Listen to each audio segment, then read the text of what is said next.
Hello students, today I am going to discuss a topic on tool typology. Now let's come to the introductory part.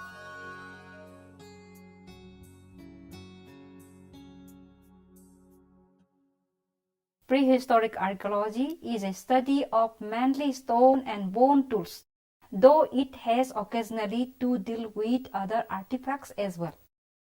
These tools are being the remains of the non-living culture. Archaeologists have to coin some names mostly on the form and technique as well as the likely function of the tools. The content of present module is confined to the stone tool typology, particularly its concept and classification, along with stone tool types and their functions.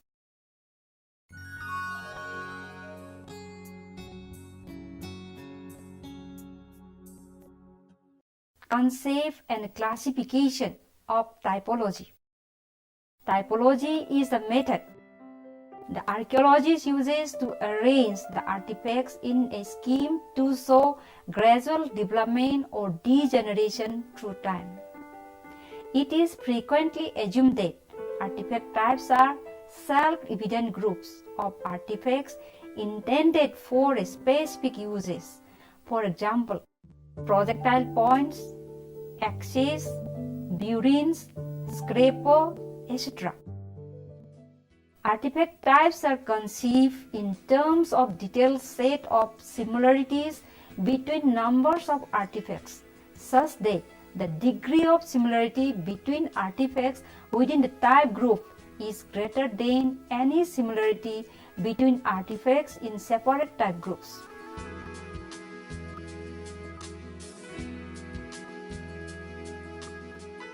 Therefore, the defining type group are those separate populations of artifacts, respectively carrying attributes in neat, rigid, mutually exclusive artifacts clusters. Further, within the type group, archaeologists can subdivide until the smallest indivisible unit according to the artifact attributes. For example, the stone tool family of the Paleolithic culture can be classified into three family groups, such as core tool, flag tool, and blade tool. Each of these groups can be divided into a number of type groups.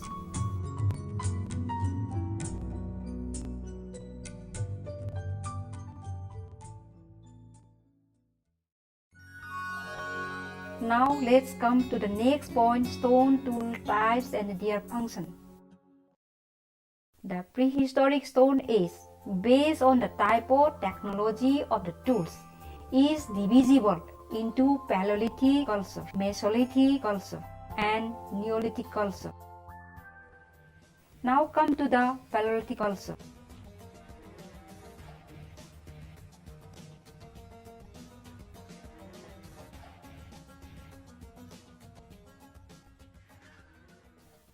The Paleolithic stone tools are made on core or flag or blade, and these are also identified respectively as core tool, flag tool, and blade tool. The characteristic stone tool type groups of the Paleolithic culture are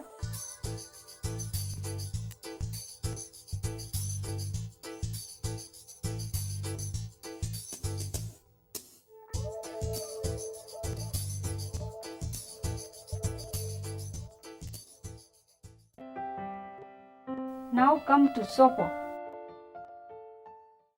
Chopper is a pebble tool with unifacially flat, broad cutting edge and thick pebble butt.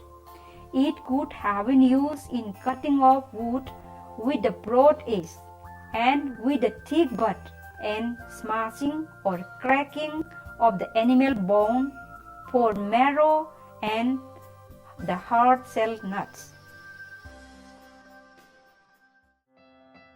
Now come to the chopping tool. Chopping tool is also a pebble tool with bifacial flag at one end to produce the cutting edge and a thick pebble butt. It could be used in the same way as a chopper. Now come to the next tool, hand axe. It is a bifacial tool.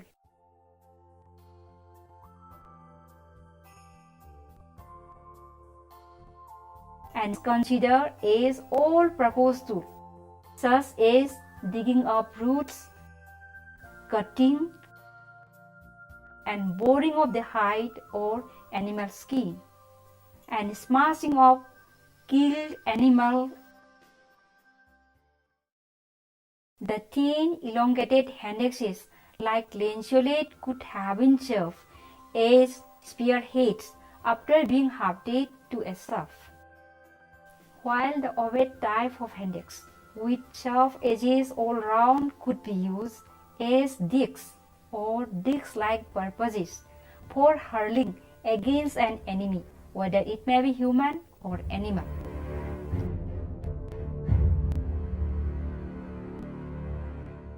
Hand axe types are distinguished according to the shape and technique as pear-shape or pyriform, lanceolate, triangle, cordate or cordiform, ovate, and mycokian.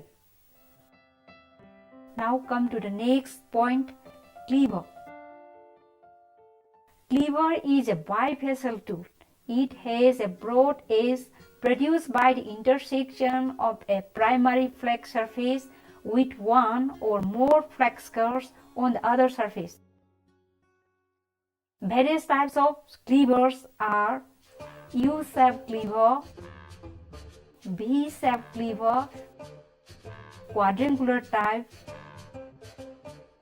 and flaring side cleaver.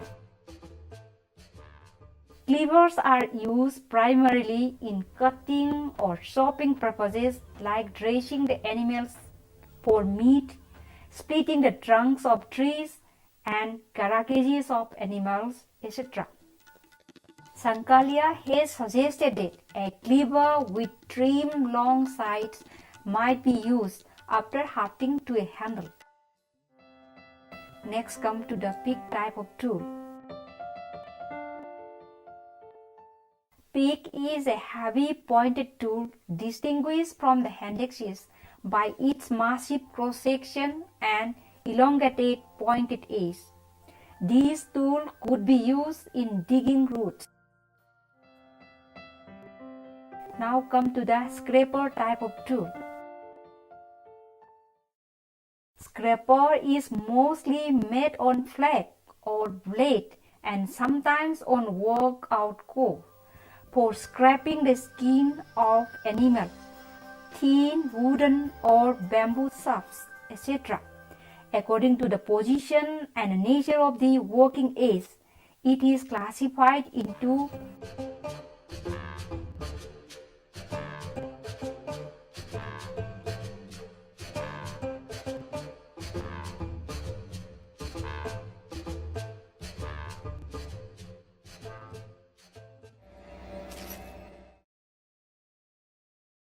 The side scraper is a tool made on a broad flat with the edge at one of the sides. The straight and convex side scrapers might be used in scraping by pushing the edge both forward and backward over the skin. The hollow or concave side scraper might be used for scraping away excess material on a spear shaft or bone artifacts in spoke-shaped fashion.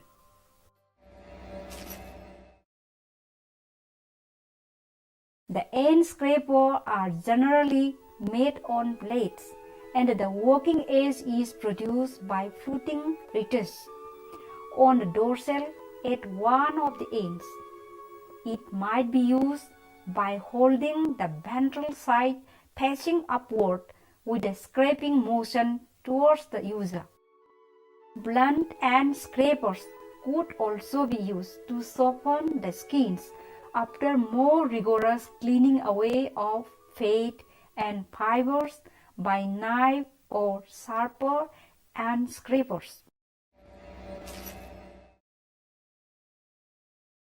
The keel scraper is made on a thick broad flake. The scraping edge is produced by fine convergent ridges, rising to a keel-like angle on the dorsal face. The nose scraper has a nose-like projecting edge produced by retouching between two side nodes.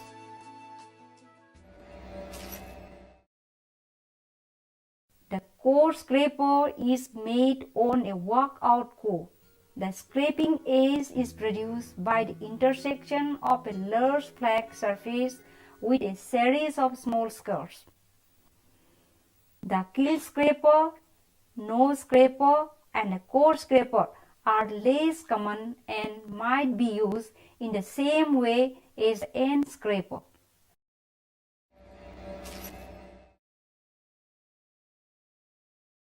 The round scraper is named after the presence of the scraping edge all around the flake. When the tool is very small, it is also termed as thumbnail scraper.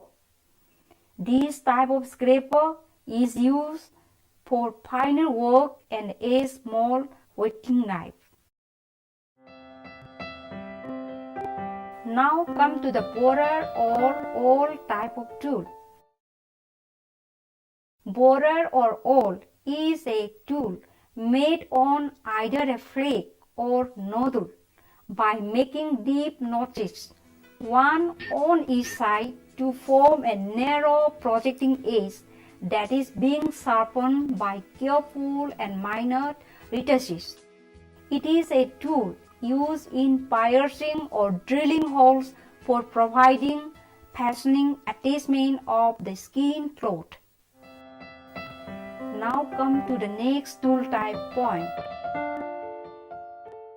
Point is made on either flake or blade, and its main character is very thin, narrow, pointed edge produced by careful secondary retouching. Points are used as the tips of the spears or arrows, forming parts of composite tools. According to form, point can be classified into triangular point, leaf-shaped point, tang or shoulder point.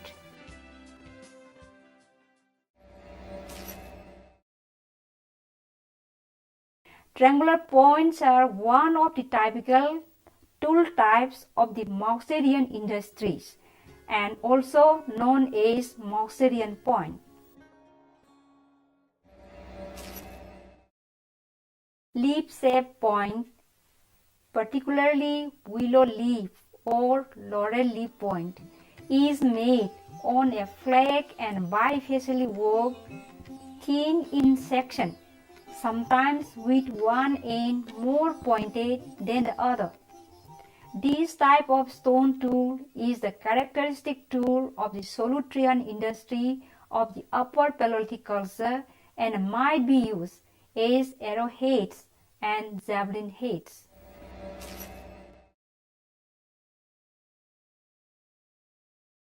Tang or shoulder point is made on flake or blade and characterized by the presence of an elongated projection at the base opposite to the pointed edge of the purpose of hafting. This type of tool could be used as arrowhead. Now come to another type of tool, blade. Blade is a long and thin barrel-sided flake having one or more mid-ridges on the dorsal. Blades could be divided into narrow blades and broad blades based on the number of mid-ridges.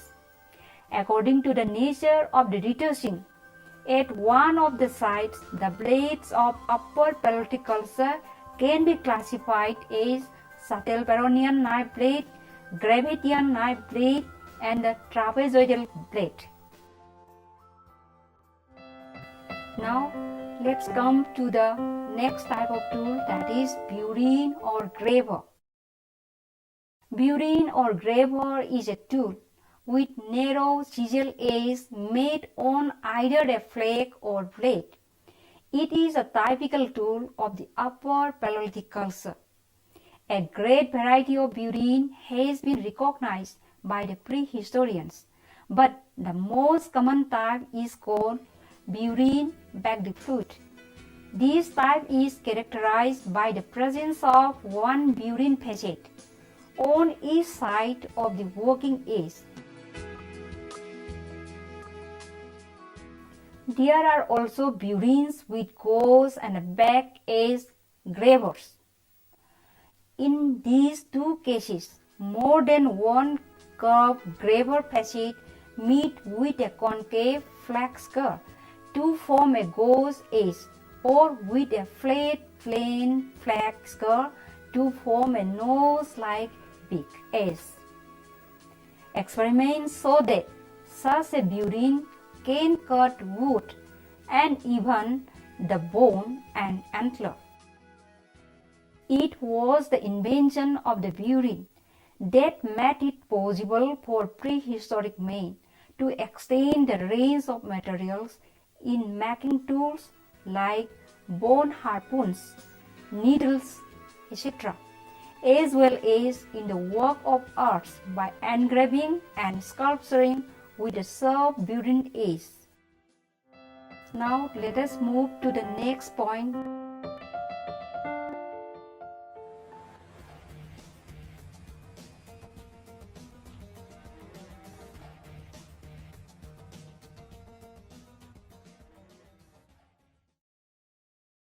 Mesolithic culture is characterized by the making of microliths that could be used as composite tools.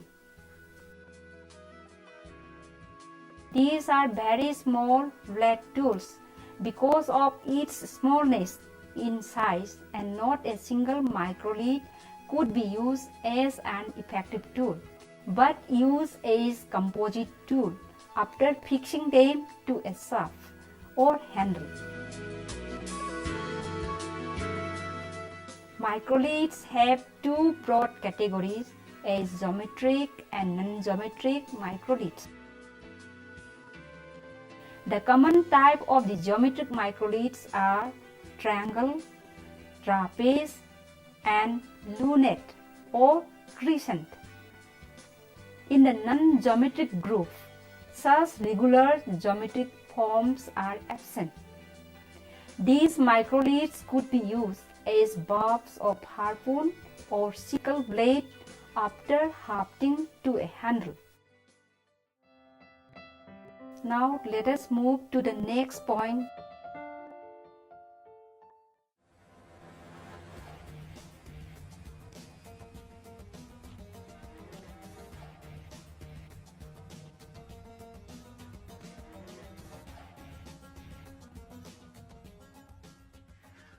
Neolithic stone tools have generally smooth surfaces due to the grinding and polishing technique employed in making the tools.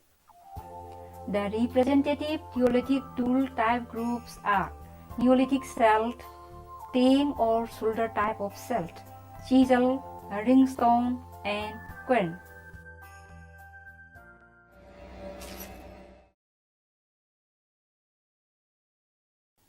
The Neolithic celt can be broadly divided into axe and adze.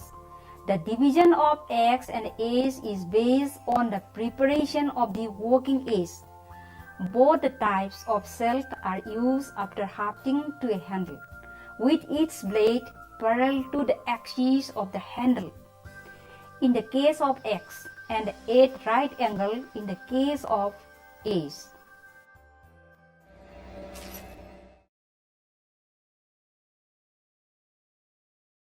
Next, we come to the tang or shoulder type of celt.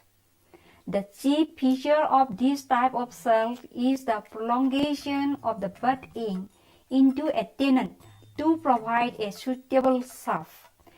Two varieties of this type of shelf could be divided based on the nature of the tenon as simple shouldered shelf and rectilinear shouldered shelf. It could be used generally as edgewise. Next come to the chisel type of tool.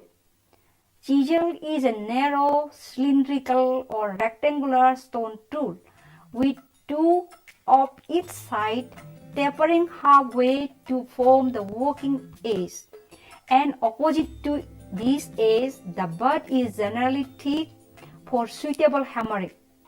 Chisel could have been used in cutting across the fiber of the wood in the carpentry works, like making of the canoes.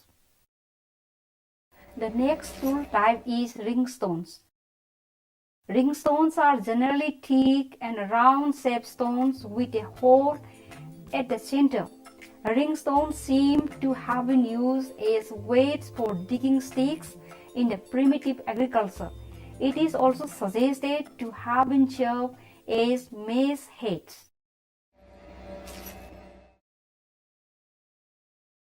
Querns are comparatively large stone slabs with flattish or concave surfaces. These are found in the habitational sites of the Neolithic culture and later period. These stone slabs were used for crushing and grinding or milling grains.